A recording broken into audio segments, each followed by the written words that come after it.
Hi guys, today we have the lovely Harriet A. Elizabeth. She is an incredibly inspirational person, and we're going to be doing an amazing rebirthing breathwork with you tomorrow. Yes, yes. And I can't wait because I've never done that. I've heard so much Oh, about wow, it. wow. And yeah, I'm actually getting the hairs on my arms are standing up just thinking about it.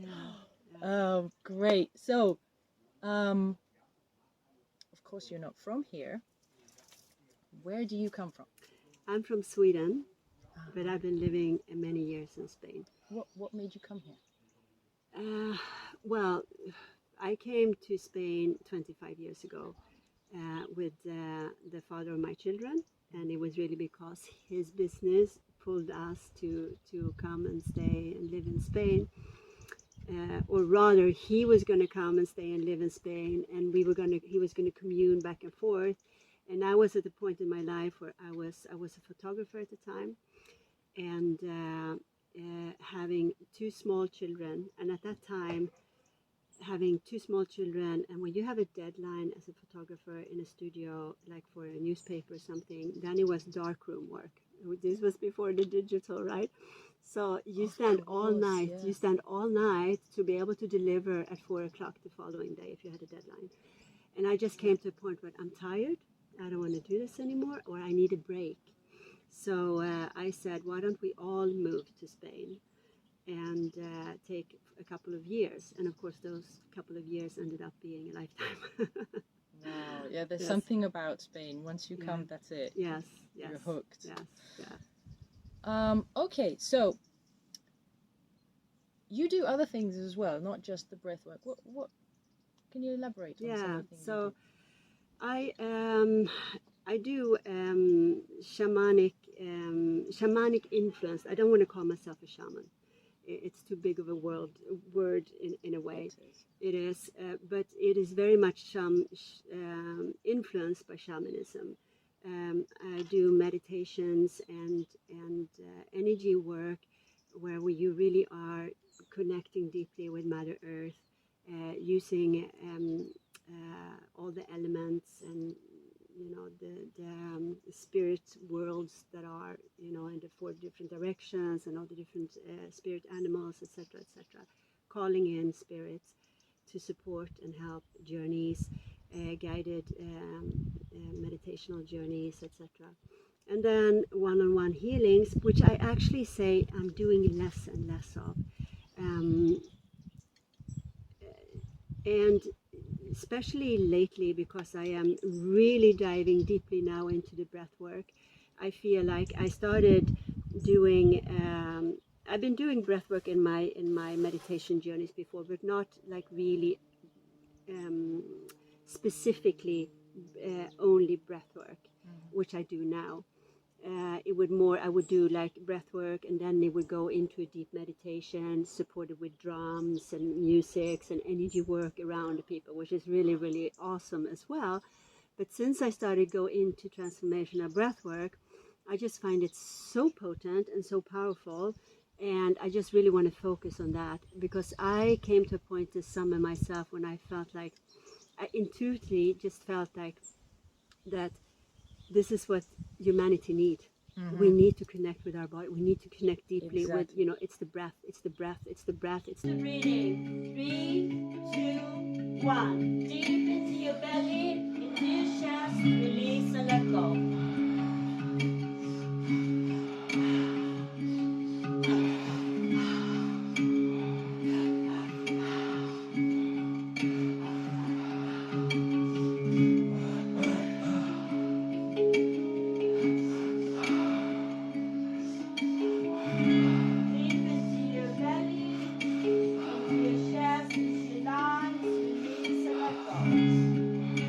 Breath that brings us deeply into the core of ourselves, so that we can release and reach those traumas, those wounds that are embedded in our subconscious mind. Because what are you letting go of? What is it? The redistribution of electromagnetic fields on the earth will accelerate profound changes in our minds. This may cause feelings of disorientation, confusion, That's what we need. We need to go deep into there, and through the breathwork sessions, you reach that state where your monkey mind shoots out the window and it does no longer exist, and you can reach that subconscious terrain, and that's where the magic happens. As old patterns of negativity and limitation are released and new higher energies take hold. It is nothing less than a dimensional shift from one modality of consciousness to another, involving the conscious ingression of higher frequencies into the third dimensional plane. We are moving towards a new world, a new level of reality, in which the consciousness of love, peace, and spiritual wisdom will prevail. Once we have learned how to anchor these higher frequencies, the result will be the co-creation of a new earth, one in which we will live in peace and harmony. And that's what breath in Latin is, espiritu or something like that. That's right, yeah. So it really is such a powerful tool, and it's this is not new. We know this for many years, but I feel and I see a lot of kind of new awareness of the power of it. And the way that I do what I'm learning now, because I'm doing a new breath coach training right now with a man called Brian Kelly, who's amazing. And I did a course with him on Bali some years back, but now I'm doing a mastery course with him.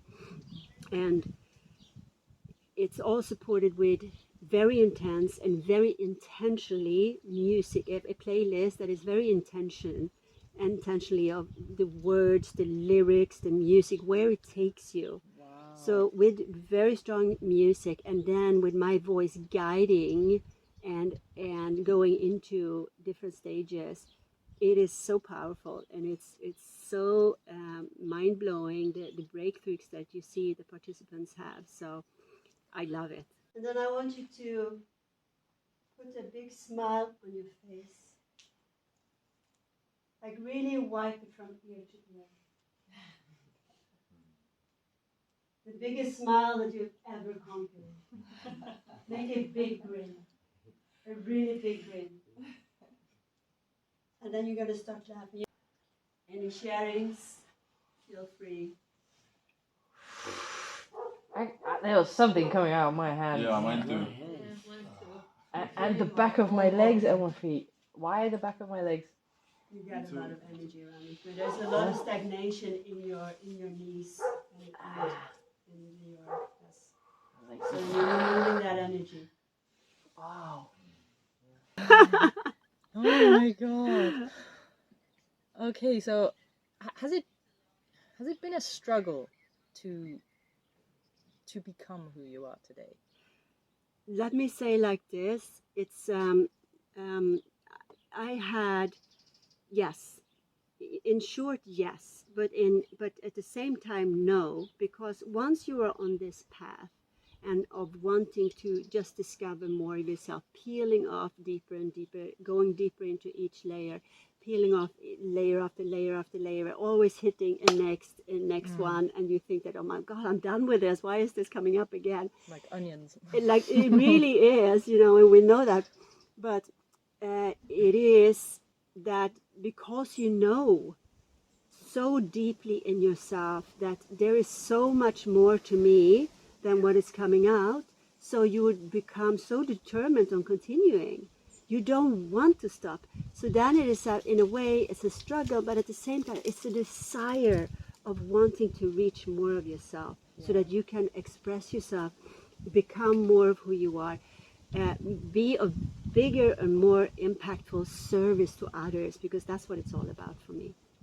How many years has it taken you to get to this point? 15 years. Yeah. Like, was there ever anything like a trauma or any one specific person or that held you back? Yes. Like, in a way, like you feel like you're ridiculed, or you've got to keep that quiet. Big time. I mean, I was in and when I say what I'm about to say now, it's not that I'm putting it on his plate, because I fully see my role in where I was at that time. And he's your teacher. Yes, exactly. So he's the father of my children, and we were together for 18 years. And when he left me, I completely fell down. I completely fell apart. Now, for the time that we had been together, it was a lot of belittling, a lot of making me small. And I was always navigating myself around and thinking, you know, I didn't see that he, because I didn't understand it at the time being, that he was very much a narcissistic behavior and very controlling, super charismatic, super successful, etc. They always are, right? So you always, but also I always wanted to look at myself. Okay, you know, always wanted to go back to myself. So there's a balance there of recognizing what someone does to you is because you actually accept it at some point, because you actually don't believe deeply that you are worthy, or that you, not worthy, I don't like to use that word, but that you don't believe enough in yourself to break free from it. Because if I had seen my own value, I would have left him. Exactly. So it's as simple as that. So at the end of the day, we always have to take responsibility for ourselves, where we are, and that's what it's all about. So he was part of that journey. He was part of that journey, and when he left, I lost it completely. I went, and let me back up as well, because I had for many years I had been going in and out of depressions. Because I knew I was depressed. I was suppressing myself. Continuously. And I was always functioning, and I was always a busy mom, do, run, be, as we are with small children. But it was, as soon as I wasn't needed, I would lay down on the couch and curl up, and I could hardly breathe. And then I would, okay, it's time to pick up the kids. Okay, up and go, and then run. Put your face on. Yeah, put my face on and just do what I needed to be done. So I was always functional, but behind the scene, I suffered a lot. Was that like the deep dark night of the soul, or would you just say that was depression? You know, depression has so many different layers, because it really is about not seeing who you are. You know, suppressing who you really are. And dark night of the soul, I would determine to be more actually once you are on it. Well, it can be that too, but it's more like you've already reached quite far ahead, and then all of a sudden you hit these walls where you feel like. So this was before you reached that. Yes, point. yeah, totally. Wow. And I went so deep. I tried to commit suicide, and I didn't. I didn't want to be here, because I felt like I don't belong here. I don't know how this world works. This is not my world. You know, I just want to go home. I felt no guilt, no nothing. I just felt like if I'm not here, it's going to be easier for everyone else and so much better for my kids. When you're in that place, you do not see, you know, you cannot see it from other people's perspective. I could not see it from my children's perspective if they lost me, etc. It was only, I felt like it would be better service for them if I disappeared. Because I think every single one of us has been at that point. It's so many of us, and it's so kind of forbidden to talk about in a way, because it's so common that we feel this complete despair, and it's no shame in it at all. It's just when you come back to life again and you see where you were, and then you see that what an incredible gift it is to come back to life, and the joy that you feel for life, the joy that I feel for life now.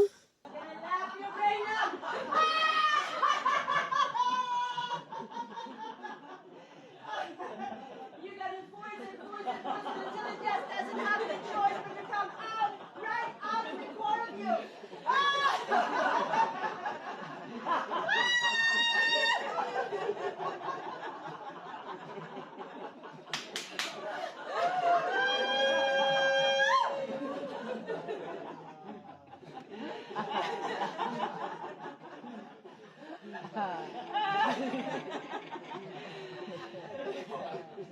Okay, you're not going to stop there. Come on.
No psychedelics needed. Is something that I had never experienced before. Couldn't even imagine it. Yes. Back then. Yes. Yeah. Yeah. Totally. So like it was such a so that was it was a rebirth. It was a rebirth, and the experience that I had too. There was a lot of things that kind of culminated me into that experience, because it was old traumas that also came up when I was going through these other traumas from separating. So it triggered other traumas. Yeah. So it just culminated into being too much for me, and that's life. But then coming back to life, and then realizing when I came back from the hospital, and I looked myself in the mirror, and I had Prozac depression medication in my hands, and I flushed them down the toilet and said, the only one who can heal me and save me is me. So I flushed them down the toilet, I left, I packed 2 suitcases, I left with my children, I went to Sweden, and I started over completely. And that's what I needed to do. I needed to cut the cord. Cut the cord. And that is the most difficult thing for us to do. Yeah, and that's and it does take courage to do that, because you leave. I left without having any. It's always that financial fear of how am I going to survive, because I had been a codependent. He was the bread taker. He was successful. He was the bread taker. He was very controlling with it too. So I became and I became because I allowed it to happen. So again, and we don't even know that we're allowing it. Not putting it on him. He has his journey and his behavior. I have mine, and it's looking at yourself and say, okay, listen, I was dependent. I was codependent on him. Yeah, that was what I had to number one see and to learn that, hey, listen, I'm strong. I'm capable of living by myself and take care of myself, and so much more happy. Yeah. Is that At the end of the day, it's what is so amazing in life is that you can come to the place where you feel this incredible bliss, blissful existence, without anything on the actual surface has actually changed, but your internal world changed. And that's the sweet spot. Because when we find that is also when the outside world starts to mold itself for you. Life is happening for you, not to you. Yes, exactly. Yeah. Because Changing the whole paradigm. Yeah. Like they say in Spanish, cambiando el chip. Yes, totalmente. So what were you like as a child? Did you ever feel like you were very different to everyone else? Completely. And I felt, we actually talked about this last night, and when I was about 11 or 12 years old or so, I started to shut down, because I used to walk up in the forest. I'm brought up on the countryside, on the farm, and I used to walk a lot in nature by myself and really connect with nature. And I used to talk to the trees and do, But when I became a little bit older and I recognized that other people did not do what I did, and they could not see what I saw, and they could not understand what I understood, and so I shut that away. I shut that down. And it took me many years to recognize my psychic abilities again. And it was some years back, a really dear friend, an amazing guy, Tariq EQ Amavi, and he said to me, he said, Harriet, if you take a piece of paper and write down all the psychic moments that you've had of seeing things or whatever, psychic moments that you've had, in interactions with spirits or things that you've seen or known, or you're gonna recognize how psychic you actually are. So Wow. I started doing that, and it was like a complete, actually, it was like really one of those moments of like, my whole life I had that, but I was refusing to remember it.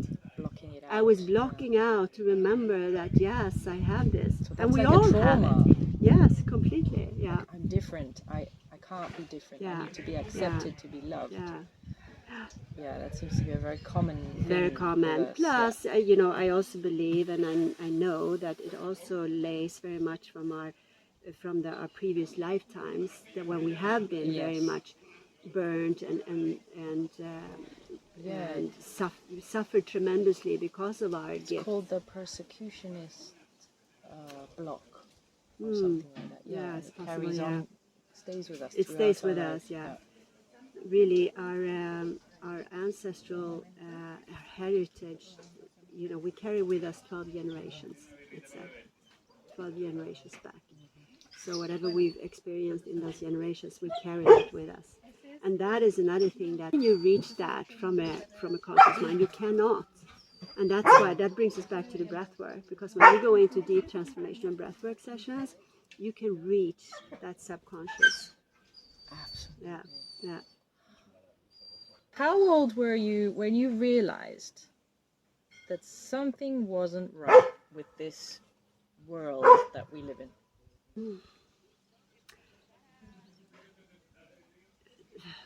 Yeah, that's a difficult question, actually, because I think it goes in different steps. So, but I would say that the biggest awakening of seeing the world for what it is was when we went into COVID 2020 lockdown. Oh my, yeah. I was in Bali, and I did have the privilege and I really do call it a privilege, because I met Sasha Stone, who's an amazing, Sasha Stone, oh my God. I know, and I was invited to his house several times, and we had the most amazing conversations, and he was really the one who opened my eyes for me, so that I had to wrap my head around a lot of things that he said. It was not like I took everything on board just because, it was just really, he's Sasha no, Stone, exactly. Yeah. I didn't know who he was then, Really? No, I didn't know how big he was, or, so it was, but it completely resonated. It was just, and when you start getting these puzzle pieces, it's like all of a sudden it's like one piece of the other, and all of a sudden you see the whole picture. And of course, there's a lot of things in that picture that is hidden underneath, but you can see that there is something underneath that is just hidden, and you just get it. You get it. So when this whole lockdown and all of this tonterias, like I say, happened, I was actually stranded in Bali, for 6 months. Yeah, not a bad place to be stranded. And get a chance to meet Sasha Stone. So yeah, so it was silver lining. It really was. Everything like happens for a reason. I really felt like I was meant to be there. I was meant to meet him. I was meant to, because it just gave me such a strong platform of my understanding and how I related to, and it's one thing seeing something, and then to actually taking it aboard fully, because when you do, then it's easy, at least in my opinion, it's easy to step out of that. It's like it's at first there's a period of like anger and frustration, but it's like, you discover something that you think the world is in a certain way, and then you realize that it's not at all. And then at first it's like, what the F? you know, and then it's like that. So it's at first that frustration, anger, and then there's somehow like this grieving in a way that Yeah. you feel like, I mean, how it's so crazy, how can it be, and why, and then you completely accept, and you just decide that that's not my world. Yeah, Detaching yourself to completely and create choosing to a new one. live. You know, I live free. I'm a free sovereign being. I choose my reality.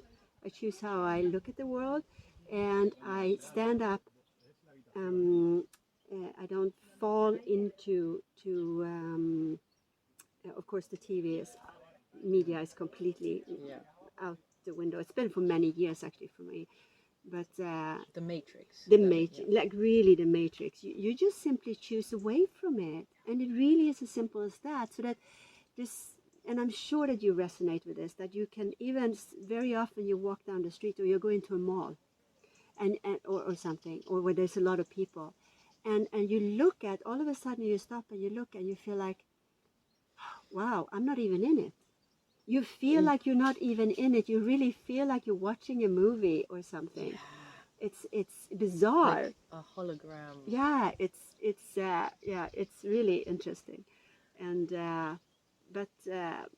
and I think more and more people are not think you see it. More and more people are waking up to see that, you know, the world for what it is. But of course, there's many layers. There are many layers. So that is one thing. And then, you know, what are we waking up to? We're waking up to realize this, the depth of the spiritual beings that we are, the essence of who we are. And it's a lot to take in. It's a lot to take in. And, you know, and our galactic sisters and brothers that's there, you know, who's reaching out to us. And you know, because it's been held away from us. We have not been given this. So we are everything that we thought the world was is a lie. Is a lie. Exactly. So it's a lot to wrap your head around, right? Yeah. It is, like you said, a rebirth. Yeah, it is a rebirth. Yeah. So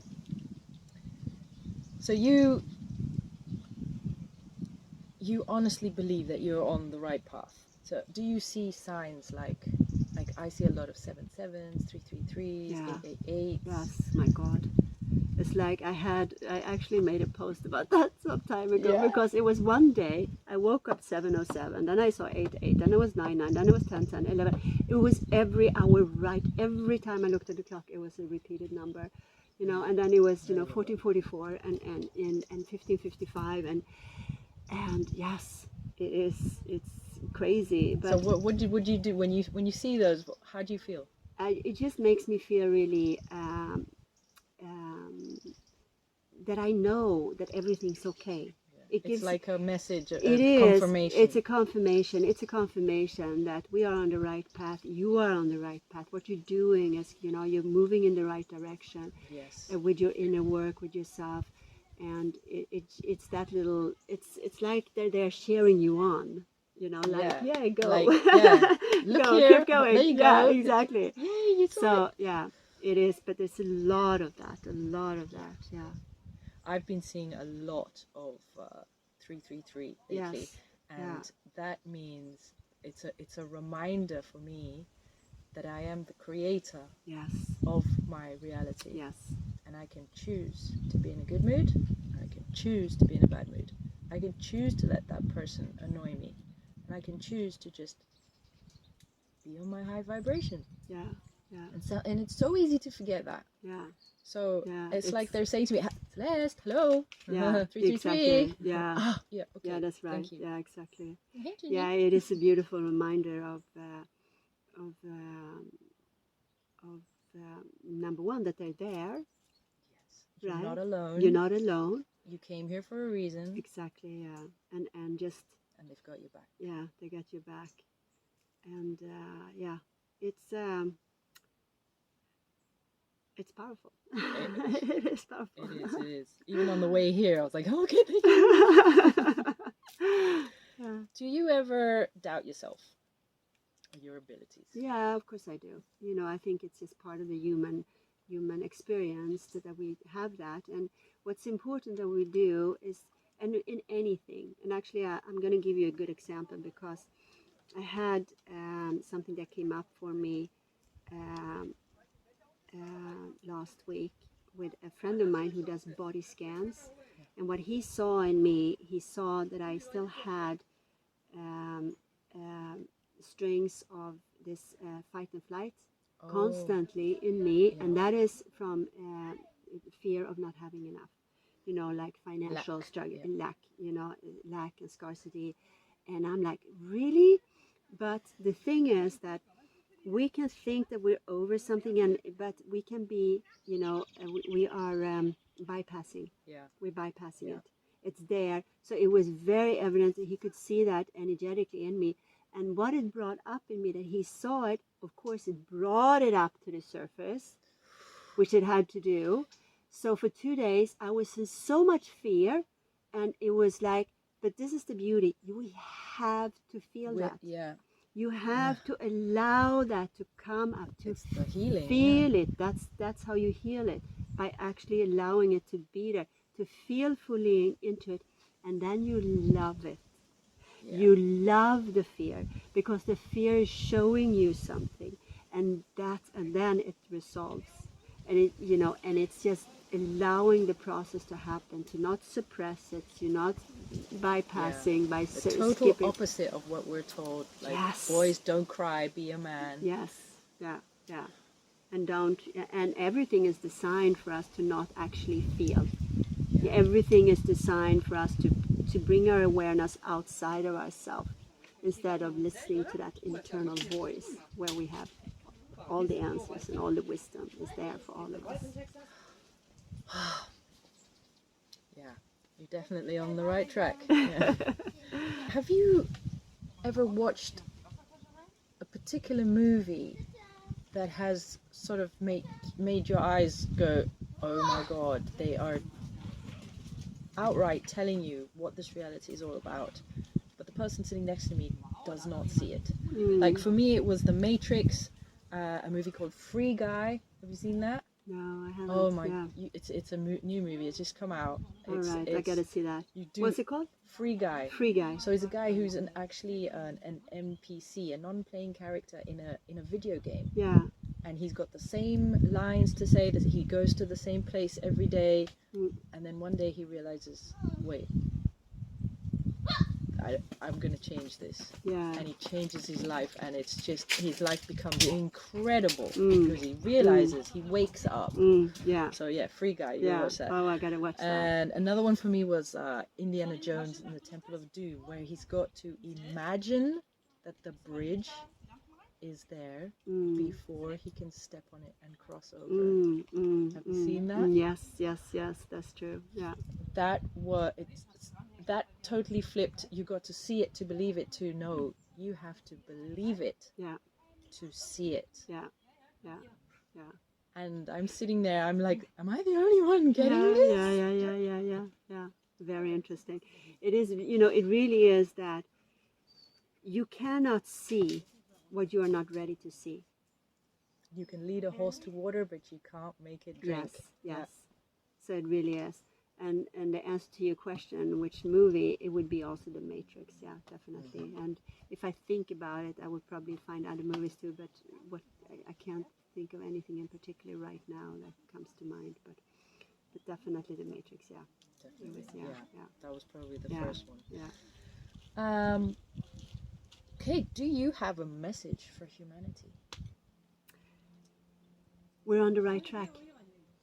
As crazy as it sounds, with everything going completely crazy in the world, we are on the right track. We are waking up, and we are coming together. We are unifying. People are the cracks. It's cracking open here and there and everywhere, and people start questioning their lives, and they start questioning how they're living. They start questioning the governments and the religions and the financial system and the bankings and everything, and they start seeing that, what the F?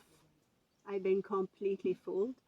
And it's happening slowly, but it is happening. It is happening, and it's, once it happens, because I believe what happens for many people is that once they even start seeing, like for the V, for an example, even if you start questioning, you say that you're taking a couple of them, a couple of injections, and then you start seeing that shit, maybe this wasn't the best thing, but then the ego comes in the way, doesn't want to be wrong. I've been defending this for 2 years, I've been doing my part. It can't be, wanting to stay in ignorance and wanting to stay in this pocket of belief, because that's more comfortable, because it takes a shitload of courage to see that oh my god.